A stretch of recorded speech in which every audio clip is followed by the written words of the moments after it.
This is Daniel Simon from Baton Rouge Community College. This is my weekly podcast for the Roman world. Of course, part one, which will deal with mostly the early Roman history from the monarchy up to the end of the Republic, which will go up to the time of Julius Caesar and Octavian. And I want to begin my lecture, of course, with some background on the Romans. The Romans, of course, was one of the greatest empires, that would be amassed in the ancient times. Of course, the Roman Empire started originally in what is Italy. So it was kind of like an Italic type civilization that would eventually take over the Mediterranean world. And this empire would expand to about 3 million square miles or more, which would control most of Europe, North Africa, and also most of part of southwestern Asia, like around all the way to like where Iraq is today. And as you know, the Romans themselves started around what is Italy. In what is Rome. Rome, of course, their capital was based along the Tiber River, which is kind of in northern central Italy. And the Romans would expand in a few centuries to eventually control different parts of Europe. We'll get into like some of the conflicts, like the Punic Wars later, that kind of expand this empire over time. And we'll first go ahead and talk about some of the background on the Romans, starting with like some of the history of it. Now, Roman history itself starts mostly from myths and legends. I'll talk about later the story of Romulus and Remus. That's, of course, the earliest story that's the most famous overall. Most of the Roman history is kind of, it's kind of questionable. Some of the stories are, fables or legends that they're not sure even true or not. Like the story of Romulus and Remus being related to the god Mars, and they were just kind of possibly not true. But they do have various historical works that do talk about a lot of the early Roman history. One of the historians, of course, we talk about usually is Livy here. Livy was a Roman historian that lived about 2,000 years ago, roughly around the 1st century when Emperor Augustus lived. He wrote a series of books that was called History of Rome. It's also got a Latin name, which is Ab Urbe Condite Libre, which means from the founding of the city. And that was originally what they called it. So it covered from like the founding of Rome up to the time of like Augustus, which is about 8 centuries. So they think this series of books were written roughly around the 1st century CE. Of course, it says early history of Rome, but this is like the first few books of it. The books itself of the whole volume had 142 books in it, which is a lot. Way more like chapters now. And I think only 35 survive. So about a fourth of his work survived. But he does give us a lot of history about the early monarchs that ruled Rome. He goes into the Republic. Livy's a big source on the Punic Wars, especially when the Romans fought Hannibal, we'll get to later. And then, of course, he covers the later part of the empire. The Republic is becoming an empire later, which I'll get to in the future.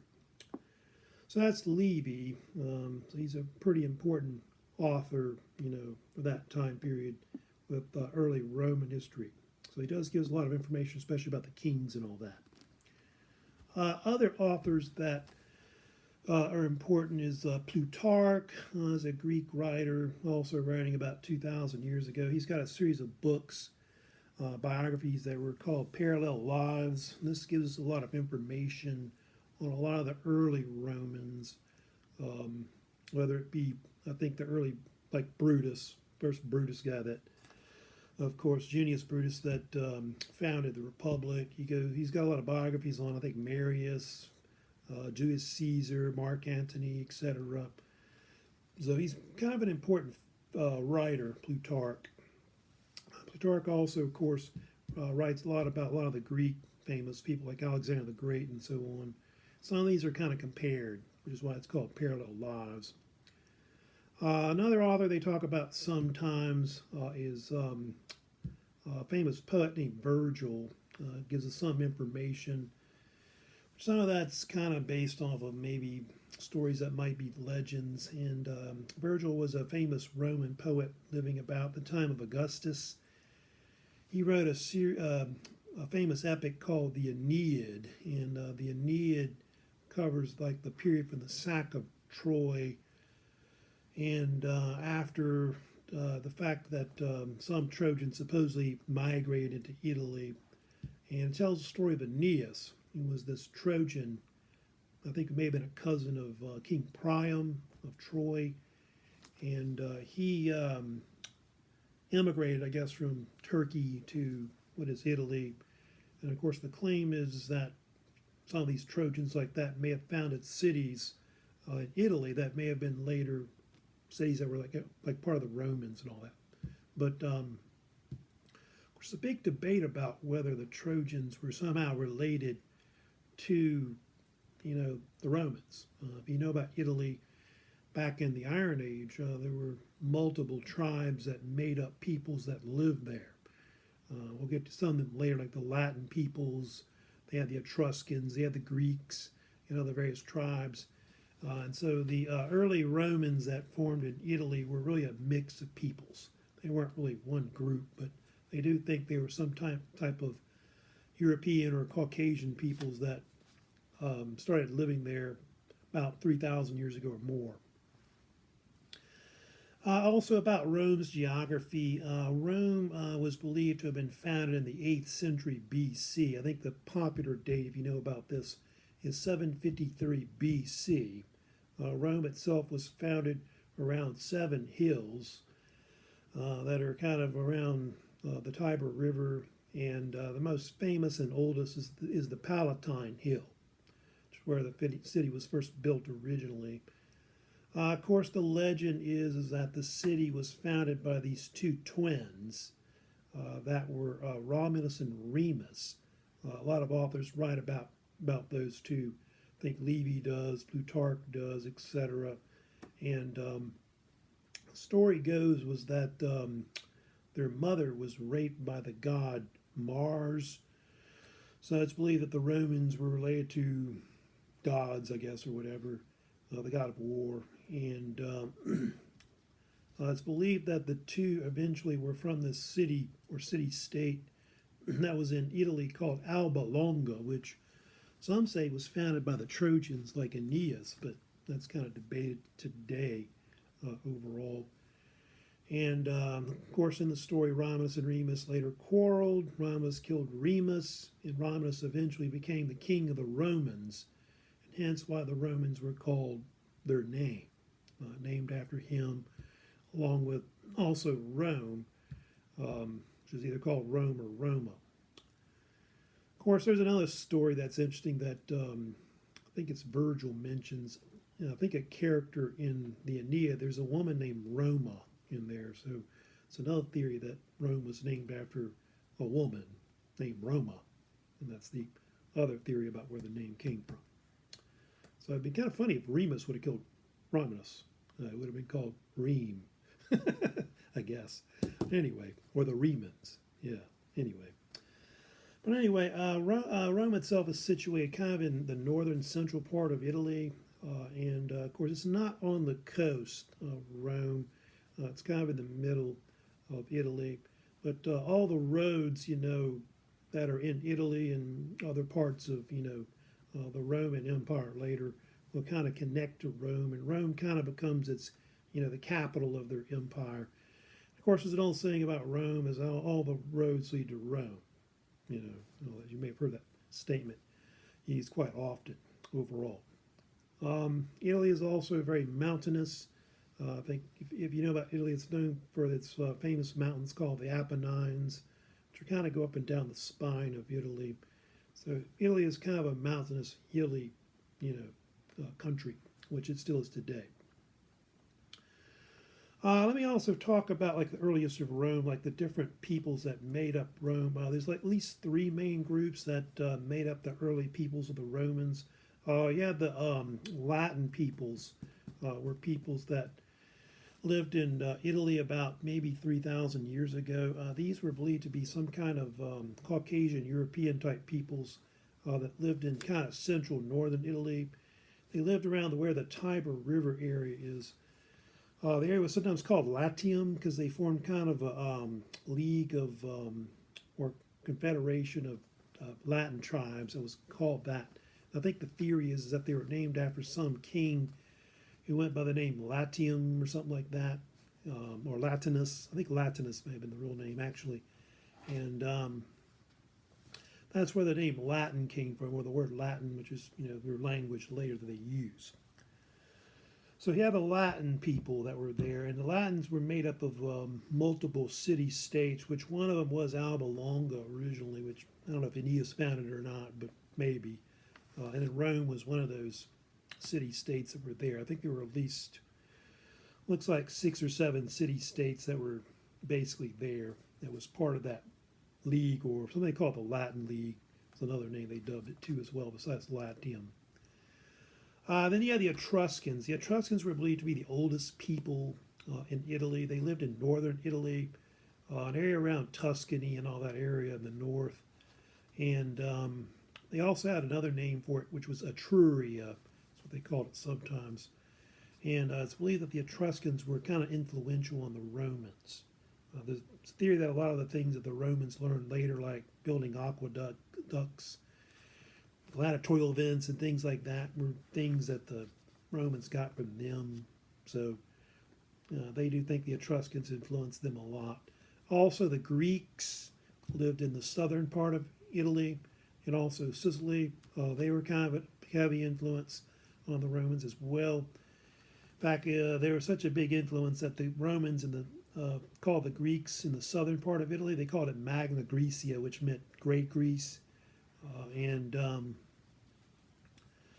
That Greek culture filtered up, and so the Romans later adopted Greek ideas, Greek religion, the Greek language. In fact, Romans like to speak Greek rather than Latin a lot of times.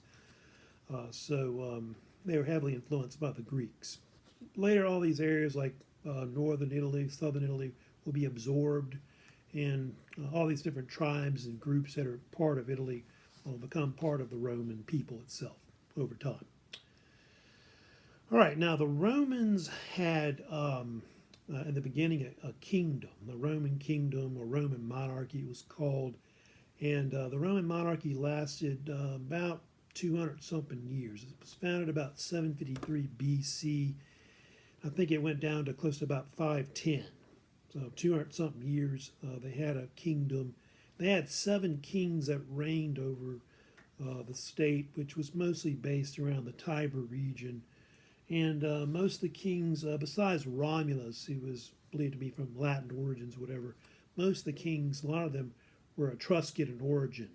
In fact, there was one family that was called the Tarquin family, one of the last ones that reigned.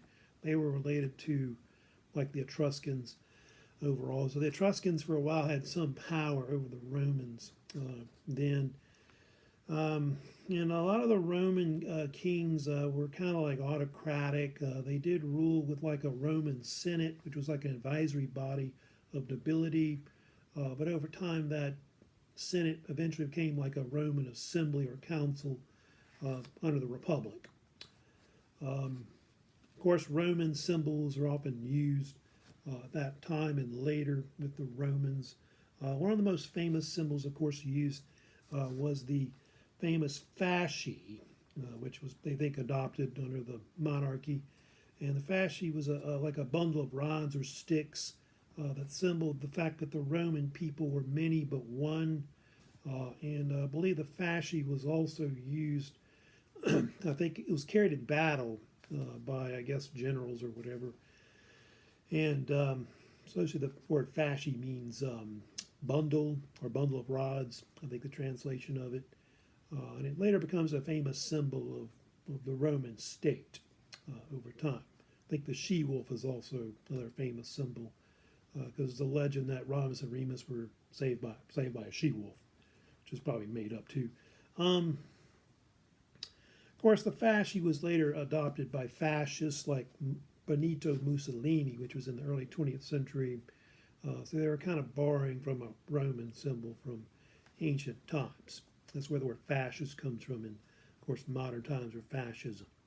Now, Rome in 509 then converted to a republic. How that happened? Apparently, there was an incident called the Rape of Lucretia that happened in 510. That was a story about this Roman noblewoman that was raped by one of the king's sons. I think the last king was named Tarquinius Superbus, I think his name was, which meant Tarquin the Proud, I think they dubbed him. He had a son named Sextus, ironic name. And anyway, Sextus raped this woman, Lucretia, and it set off like a revolution or revolt where the Romans revolted against the monarchy and threw the Etruscan kings out. And after that, they decided that they weren't going to have a monarchy anymore. And after that, the Romans, around 509 BC, they believe, founded a republic. One of the guys that founded it was the Brutus family, of course. Lucius Junius Brutus, of course, one of the most famous in the beginning, founded the republic in 509. He was considered one of the first Roman consuls that would hold power as an executive. And so they believe the Roman state of the republic started at that time. What kind of state was a republic? Well, the word republic comes from two words, which is res publica, which means different translations. Some people think it means commonwealth or public affairs. Deals with the idea of a representation type government where the people are represented by people that are elected to power or appointed. But in the case of the Roman Republic, it was almost more like a oligarchy, where you had like elites that were running it, which was mostly the wealthy, especially the patrician class, which I'll get to later. And most of the Roman elite controlled everything. They controlled a lot of the land and power and all that over time. The Roman state in the government, especially the Republic, was known as SPQR, which meant Senatus Populus Romanus, which meant the Senate of the Roman people. Actually, I'm wearing a shirt which says that, SPQR. You can see I have a Roman shirt. Anyway, this is, of course, a term that they put on buildings. They put it on standards and flags. It's not recited like USA or anything like that. And there's no punctuation in it either, because back in ancient times they didn't have punctuation. But it represented, I guess, the state and who the people were. And the Romans were divided into really three types of social class, three main social classes they have. There are two big ones, of course, which were the patricians. Patricians, of course, like I said, was the ones that had all the power. They were like the upper class, and they were the ones that were related back to the founding of Rome. In fact, the word patrician comes from the word pater in Latin, which is father. So they were kind of seen as the founders of Rome. But they were a small group of families that controlled a lot of the money and land, and they were mostly in the Roman Senate. They controlled that as a body, assembly or council. And then you had the plebes or plebeians, were like common people that made up the majority of the people. And they were didn't have as much power, although later they will. And they'll even have their own assemblies as well. But patricians had really more power overall. They did have another class that was kind of between them called the equestrian class, or equites, which equite means knights. These were like kind of like a cavalry type class. I guess it would be like an upper middle class now, would be what it is. And so they were kind of a class, but that was between the patricians and the plebes. So I think those are your three main that you'd have over time. And everybody else was either like a slave, or of course women could be different classes as well, but women didn't really have much equal rights with men or any political rights, which a lot of times they didn't have anything back then anyway. So this republic will last a long time. It lasts from 509 to 27 BC, 488 years, which, by the way, the Roman Republic is still the longest republic in history now, still.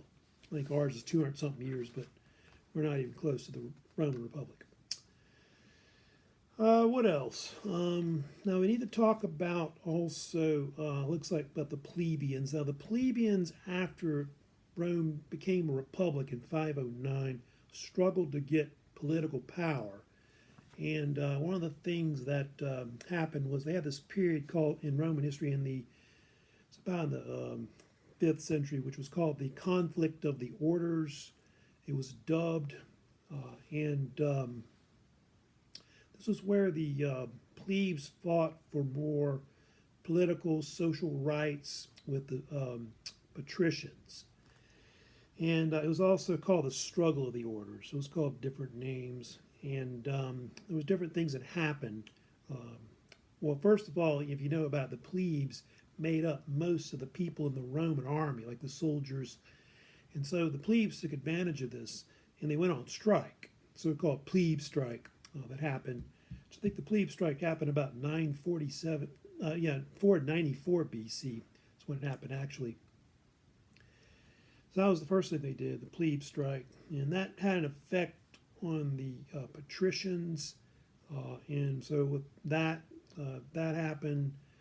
And then over time, I think there was a boycott between them where the plebes wouldn't do business with patricians and things like that. And so eventually the patricians gave in and gave them more rights. Examples, of course, 471 BC, around that time, the plebes got their own assembly or consul, which was called different names. Some people call it the plebeian consul or people's consul. This was basically a type of Roman consul where the plebes could create their own laws, which I think were called sometimes plebiscites. And the assembly that they formed could even elect magistrates that were called a tribune, I think is what they dubbed it usually, which were about 10 of these. And the tribunes were kind of magistrates that were pretty powerful, at least during the Republic at the time. Later, the plebes also formed their own series of laws that were called the 12 Tables, which was about 451 or close to 450 BC when they wrote these up. These were a series of Roman constitutional laws that made the early background of Roman constitutional law as a whole. I believe they were first originally made to, I guess, create or argue differences between plebes and patricians, and it had a series of laws in them that were the base of like later Roman law. So early Roman laws kind of start with the 12 tables, and it was called 12 tables because it was written on 12 tablets, which is what the word table means, a tablet. So it had all kinds of laws that ran in. And some of them were civil laws, some were criminal laws. So it was kind of seen as a mixture of the two originally. Also, the Roman government had different representatives that made up who ran the state. I'll kind of go through some of those, who they were. Mostly the Romans would either elect or appoint magistrates within the state. Examples of some of these magistrates they had, I'll talk about that, and then I'll also talk about the different consuls they had, because I haven't talked about all of them that they had. The highest Roman magistrate was the Roman consul, which was first appointed in 509 BC, after the Republic was founded. The Roman consul, of course, elected 2 annually every year. They served 1-year terms. And usually Roman consuls had to be close to around the age of 40 to be elected. I think it varied depending on what social class you were. And the Roman consul, of course, was involved in creating laws. They, of course, led Roman legions in battle. And also the Roman consuls had what they call veto power. It's something that's they're kind of famous for. It's where the term veto came from, which where they believe in Latin means I forbid. Other magistrates that are under them are like the praetor. The praetor was like this judicial figure in the Roman government that dealt with like Roman law. They were on the court systems. They were judges. And I think also praetors could lead Roman troops in battle as well. Of the praetors, I think it varied on the amount of them, but there were at least 20 of them that were elected. The average age was about 30, actually 18 praetors. I mean, they had total, not 20, 18. The average age to be elected first is 39. So as you go down, the age goes down too as well. Another one is the Aedile, Aedile.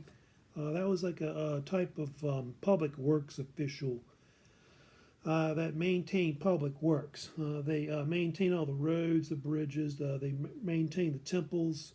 They also ran the public games.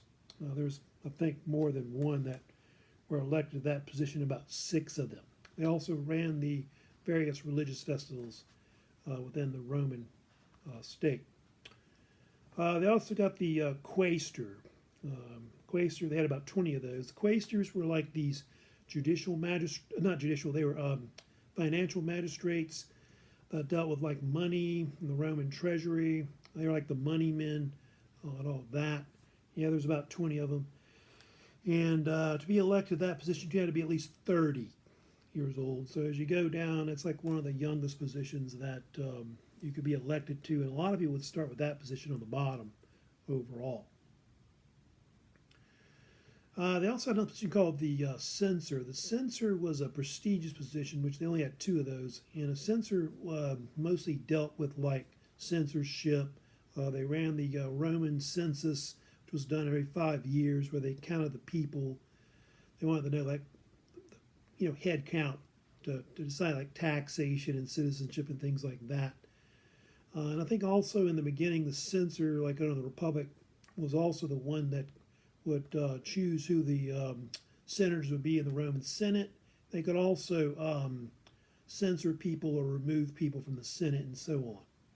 So they dealt with censorship and things like that. So the censor is a pretty prestigious position. Also had the Pontifex Maximus, if you wonder what that was. That was the high priest, which was a political office that you could run for. And they were head of all the temples and all that. And always mention that because that's supposedly the first position that Julius Caesar ran for and was elected to. I think the Pontifex Maximus was also connected with like the Vestal Virgins and all that, which I may have mentioned them before and all that. So anyway, just talking about all these different Roman magistrates that were elected. There's other ones, of course, we didn't talk about and all that. But the Romans did have this thing called the cursus honorum, or honorable course. And the belief was that you would start down on the bottom, like if you ran for office politically, at some of the lower magistrates, like the quaestor or whatever, and then work your way up to the top, to, I guess, the Roman consul. And so a lot of people that, were elected Roman consul later had already held these other positions on the bottom as a whole.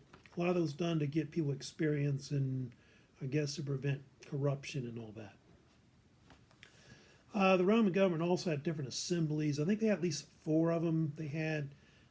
And they're usually not called assemblies, but a consul, like the Greeks did. The 4 main ones they had were they had one for the Roman army that was called the centuriate consul, and that dealt with like military stuff. And usually that one had different people on it, but primarily it had like plebs and patricians on it. So both could serve on it overall. And a lot of the membership was based off of like how much wealth you had. So I think they broke it up from like 1st to 5th class, which they did a lot in the Roman army too as well. And I mentioned the plebeian one already, the plebeian consul or people's consul. That was the one that was associated with the plebes, which could create laws too. The Roman Senate was also powerful. It was mostly controlled by the patricians, and it could also create some laws, but it was mostly a deliberating body that would advise like magistrates and consuls. It also dealt with like wars and treaties and things like that. And they did have a tribal like consul as well that was associated with the plebs and patricians, and I think both those could serve on it also as well. I think they had another one too. They had a fifth one called the Curiate. But I never heard of that one. Fifth Assembly. It went back to like the original monarchy. I don't know if that was around later, but it was also another patrician type assembly. I don't think that one's as important though, compared to the Roman Senate or the patrician or plebeian one. So anyway, just kind of talking about like some of the Roman government that they had, but a lot of this will change over time. Like a lot of these magistrates that are in the government, like when the emperor takes over and you have the Roman Empire, a lot of them are appointed by the emperor, and the Senate becomes almost later like more like a rubber stamp because the Roman emperor becomes more autocratic. All right, let's talk about the Romans. Now, the Romans will eventually take over the Italian peninsula by the 3rd century BC. It'll take them a while, not that long, maybe a century or two. They'll take over northern Italy, and then I think the bottom part was the most difficult to take over, which is Magna Graecia, or Great Greece, I told you about. And Greek city-states were so concerned about the Romans trying to take over southern Italy that sometime at the beginning of I think it's the 3rd century BC, maybe the 280s roughly, Greek city-states hired this king in Epirus, which was a city-state that was kind of like west of Macedonia where Albania is. His name was King Pyrrhus. Pyrrhus came over with a mercenary army with, I think, elephants. I think he was famous for using, I believe. And anyway, he took on the Roman forces, and he won a bunch of victories against them, but apparently he took so many casualties in the battles that his forces were kind of crippled. And so they joked that his battles were what they call Pyrrhic victories, which is where the term came from. And I think he made a statement about that where he said, what did he say about them, about the Romans? That they, another more such victory and I shall be ruined, is what Pyrrhus said. And that was really the last big threat, was really, I guess, the Greeks in the south, whatever. They were absorbed into the Roman state. The Etruscans in the north were also absorbed into the state. And so pretty much by, I guess, around the mid-3rd century BC, the Romans have taken over most of the peninsula. I think the only thing they haven't taken over yet is Sicily, which is kind of right below that, but they'll get to that next. So that leads into one of the last things I'll talk about with this part, of course, which is the Punic Wars that follow on the heels of that. The Punic Wars were a series of wars that were fought between the Roman Republic and the Carthaginian Empire, which was mostly in North Africa. And Carthage at the time was a better power than the Romans were. Now, if you know much about the Carthaginian state, it was originally founded by the Phoenicians back in the 9th century. And I don't know if you know the story about this, but they believe one of the early founders of Carthage was actually a woman named Queen Dido, at least according to different sources. And I think Polybius mentions him, I think later I'll get to it, and I think another author mentions Queen Dido is Virgil in the Aeneid. And Queen Dido had migrated from Phoenicia to North Africa, and they settled in where Tunisia is. If you know about it, Carthage is built where the capital of Tunisia is, which is Tunis. That's the ancient site of Carthage now. And she bought some land there and began building the city. And so from there, the city expanded until, like when Roman times, they think Carthage was probably about 500,000 people living there. The Carthaginian Empire was a multi-ethnic empire. So it was made up of different peoples from North Africa, and I guess the Venetians, and other people were also added later, like in Spain, etc. So they weren't like one people. They were like a multi-ethnic empire. And the Carthaginian Empire was mostly a famous trading empire. It was ruled mostly by an oligarchy, and they were primarily known for their naval power, at least up to the First Punic War. And they traded mostly throughout the Western Mediterranean, and they controlled North Africa, part of Sicily, Sardinia, Corsica. They eventually took over part of Spain as well. And they're called Punic Wars because the Romans used to call the Carthaginians by their old name, which was Phoenician.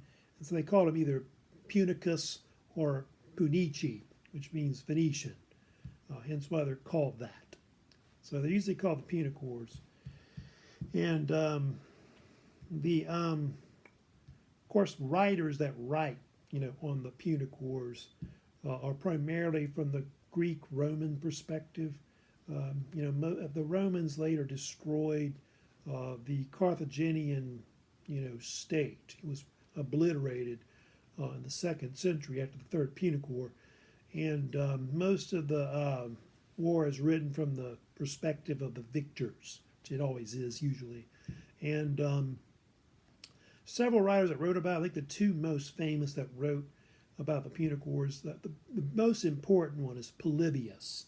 Polybius was a Greek writer that was writing during the 2nd century BC. I think it was Greek under the Romans, but he wrote a series of books that were called the Histories of Polybius, and it's really considered the best work because it covers like the whole Punic Wars, like the beginning to end. Well, he's got a lot of good stuff, I think, on the end of it too, especially. And then they have Livy, another writer in Roman times, of course, that's got mostly a series of books from his History of Rome, which is they usually call it the War of Hannibal or Hannibalic War. And he goes into detail about the Second Punic War. And then, of course, another one that's not as important, but a third one they do have is Appian. Wrote a series of books later that are called different names. I think they're called the Foreign or Civil Wars or Roman History. It's got all kinds of names. His is not as famous as Polybius and Livy overall. Now, from there, we'll get to the Punic Wars, later. In part 2, I'll get more in detail about the actual wars. Then I'll get into the other aspects of the Republic, the late Republic. And at the beginning of the wars, the Carthaginians had a bigger advantage. They had, of course, a better navy. I think they had maybe a better army, but they were mostly made up of mercenaries. But over time, the Romans will take control of the Mediterranean Sea, and then they'll start winning the wars. And then from there, the Romans will eventually conquer the Carthaginian Empire and then the rest of the Mediterranean Sea. But I'll get to that later in another part 2 of this podcast on the early part of the Roman world. So that's it for this section right here.